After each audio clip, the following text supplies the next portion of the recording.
So, Guys, hukayin natin to ngayon guys, itong nasunog na punso. Tapos meron kaming ipapakita sa inyo na isang vlogger na pinapakita yung paghukay namin ng punso. At medyo masama kasi yung sinasabi niya mga idol eh.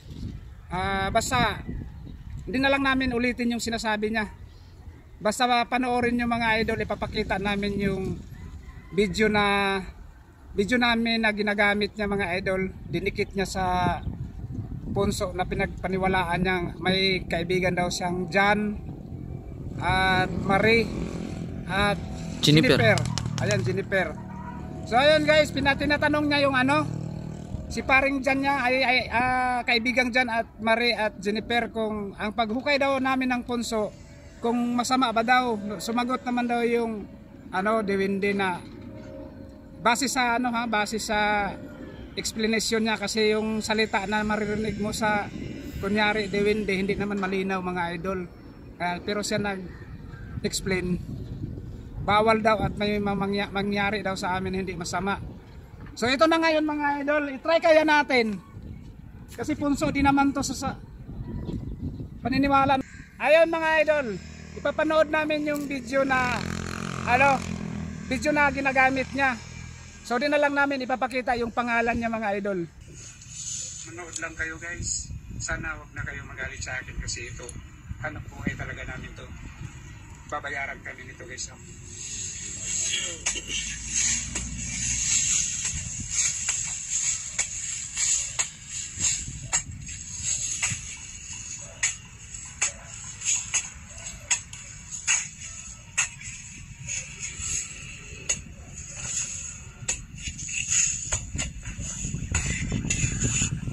So ayan po mga tol, napanood nyo na po na sinisira po niya ang mga punso at sinasabi po niya na ito daw po ay trabaho lamang nila. At ang paniniwala po kasi niya ay bahay lamang po ng anay ang mga punso, at dahil po dito ay may kanya-kanya po tayong paniwala, pero hindi po natin siya masisisi kung bakit po ganun ang paniniwala niya. Pero tatanungin pa rin po natin ang opinion po ng ating pong kaibigan ng mga duwende kung ano po ba ang kapalit po na parusa kung sakaling meron po siyang punso na masira na punso po ng mga duwende. Dahil alam naman po natin sa mga naniniwala lang po sa mga duwende, alam naman po natin na ang punso po ng duwende ay pag nasira ay sigurado pong magagalit po sila o depende po sa ugali ng mga duwende. Pero sa ganitong kaso po hindi pa po niya siguro natatapatan yung meron pong nakatirang duwende. At sa mga hindi naman po naniniwala sa mga ganitong content ay pray to skip po kayo dito po sa ating video dahil hindi naman po namin kayo pinipilit na paniwalaan ito sa mga hindi po naniniwala, at may pagrespeto po tayo sa kanya-kanyang opinion nyo. So ayan mga tol, hindi na po natin patatagalin ang video ito. Pupuntahan na po natin sila kaibigan dyan. Let's go. So ayan mga tol, hindi ko na po kayo pinagtagal ng gusto dahil malapit na po tayo. Sa mga bago pa lamang po sa ating YouTube channel, ang sinasabi ko po na si kaibigan dyan, yun po yung kaibigan po natin na duwende na nakatira sa punsong pupuntahan natin, at tatlo po sila. Ang kanya pong anak na si kaibigan Jennifer at si kaibigan Marie. Nakilala ko po sila nung meron po ditong malapit na i-explore ko po sana na pinugaran po ng aswang, pero nadaan po ako sa kanilang punso at doon po ay nagkausap po kami. Ito na po yung punso mga tol, no? So mga tol, dating gawi po, hindi ko na po talaga kayo pinatagal dahil ito na po yung punso po ng ating pong mga kaibigan ng mga duwende, at umaasa po ako mga tol na andito po sila. At syempre mga tol, meron po tayong dalang pasalubong para po sa kanila. Ayan, ito po kasing green wine na ganito yung gustong gusto po at request po sa akin ni kaibigan dyan, kaya po puro ganito yung pong dala po natin mga tol. At pasensya na po kayo, medyo pumapaltos po yung boses ko dahil minamalat po tayo, gawa po na ayan, pinanatutuyan po tayo ng pawis, pero ganun pa man, medyo okay pa naman po tayo. Kaibigan dyan, kaibigan Marie, kaibigan Jennifer, nandyan po ba kayo sa inyo pong tirahan? So yun mga idol, narinig nyo na yung video na gumamit sa video namin na ayun nga, masama daw yung paghukay namin sa mga punso kasi si kaibigang John o kaibigan Marie at Jennifer, napanood yung mga idol. Base sa interpret niya sa salita ng Dewinde, pangit nga daw yung paghukay ng punso, maaari daw na may mangyari sa amin na hindi masama. Yung may mangyari daw sa amin na masama paghukay itong punso. So ngayon, itry natin yung paniniwala niya. Wala namang masama mga idol eh. So ngayon tawagin ko sila dito. Isa pa mga idol, naghanap siya na ay pinuntahan niya yung Diwindi na si kaibigang Jan daw, sabi niya. Tapos iba yung nakita niya, yung aswang na si Jennifer at Marie. Ano ba talaga kuya? So ngayon si paring Jan o kaibigang Jan, i-try natin baka sakali dito rin para makausap natin, no? Wala namang masama mga idol eh. Try lang natin. Sabi, di naman natin talaga nakikita kung meron. So ngayon, kaibigang Jan.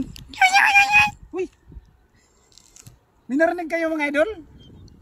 Andito ka ba kaibigang Jan? Uy. Puta. Uy. Alis ka dyan kasi matamaan ka ngayon paring Jan. Ay okay lang daw mga idol. Sabi niya maiilag na lang daw siya. Pero masama ba paring Jan na sirain namin yung punso? So okay lang na sirain namin to. Ayun, di naman pala mga idol masama, sabi ni paring Jan. Ito, nagkausap ko. Yun pala mga idol eh. So mali pala.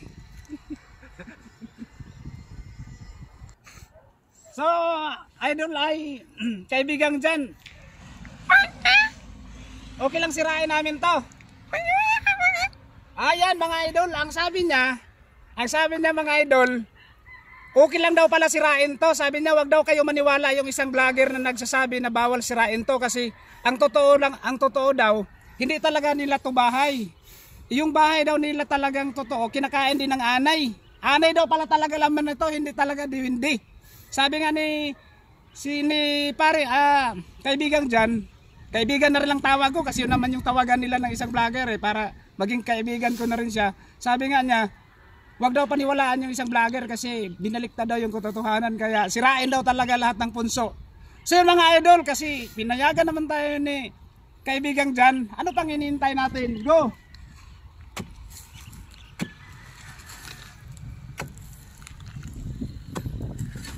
Nasa malapit ka ba, kaibigang Jan? Dito baka matamaan ka sa punso?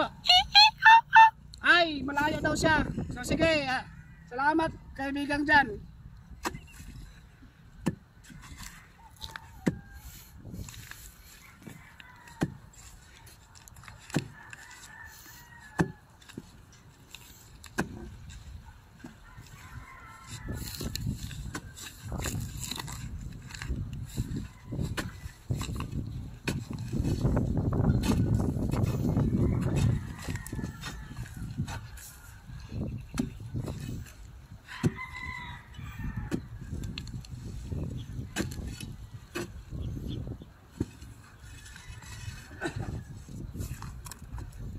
Yan mga idol. So yan guys, hinukay na natin yung tinatawag niyang bahay ni kaibigang Jan.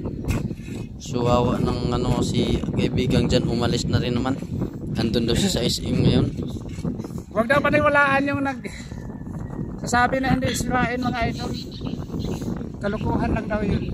Eh sabi nga mga idol, sabi ni base sa sinasabi ni kaibigang Jan, yung bahay nga niya daw inaanay, yung bahay pa daw kaya ng tao, kaya sabi niya kailangan daw talaga sirain yan kasi sa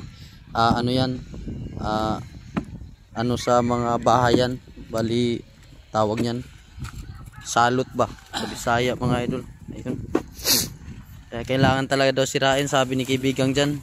Siya na mismo nagsasabi huwag daw yung maniniwala doon kasi yun daw kabaliktaran lang yun, masisira lang lalo yung bahay nyo kung maniniwala kayo sa wala naman sa katotohanan mga idol. Ayun. Ayun mga idol, si kaibigang Jan umalis muna siya, pumunta muna ng SM. Pagbalik niya rito itatayo niya na lang daw ulit. Ay, hindi pala natin natanong yung Marisa ka Jennifer, yung aswang. Baka naiwan dyan. So ayan guys, ayan, ito na yata yun. Ito na yung kinakainisan din ni ayun, yung queen mga idol. Ayun. Ayun mga idol. Ito si Jennifer. Oo, si Jennifer. Oh, babae. Oo. Ito mga idol si Jennifer. Yan. Yan.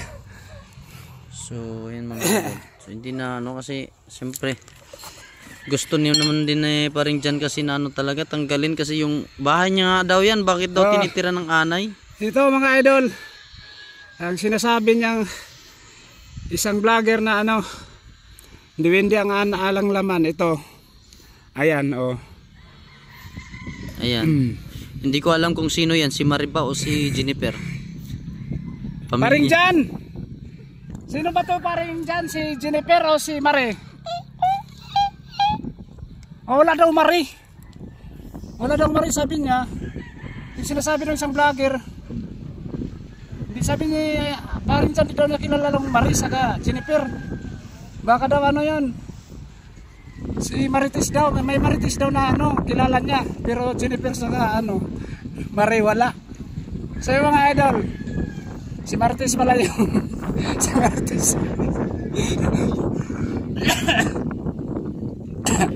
Mga idol, inubo tuloy ako ulit. So ayan, nakuha na natin mga idol yung ano, punso dito. So ayan. Oh, sinunog namin to kahapon mga idol ha. Kami tong nag ano dito, sinunog namin tong punso kasi tinignan para malinis pag ano namin. So yan. So salamat mga idol, sana panoorin niyo yung mga idol. Nandyan yung video at kayo na bahala mag ano husga kung saan doon yung nagsasabi ng totoo or basta kayo na. Ayaw namin maghusga. Ayaw namin sabihin na mali yung sa kanya, ayaw namin sabihin na tama yung sa amin. Basta kayo na bahala mag-isip kung sino yung nagsabi ng totoo. So yan lang mga idol, maraming salamat.